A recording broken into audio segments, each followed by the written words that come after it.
kababayan naman natin, ngayon, tiniyak ko na makita ninyo na hindi totoo yung mga sinasabi nila, na kasinungalingan yan.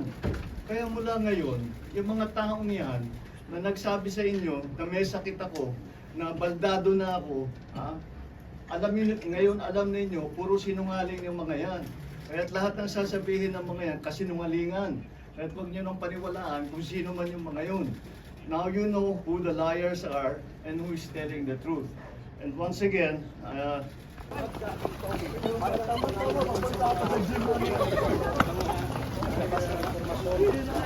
Sir, how's your regular exercise routine like? What do you do? I do it, and then I go on the elliptical machine. Once I average,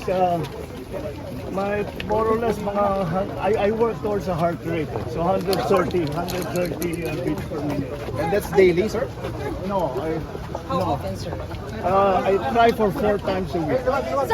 I try for 2 days on, 1 day rest. 2 days on, 1 day rest.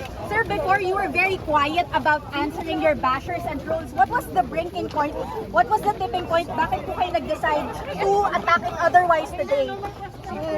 Because people, I don't want people to worry. I don't want people to think that really that there's a problem. Because sa dami ng problema natin na hinaharap because of the war in the Middle East, sa dami ng hinaharap. Iharang niyo na yung media dito. Hindi na siguro masyado marinig.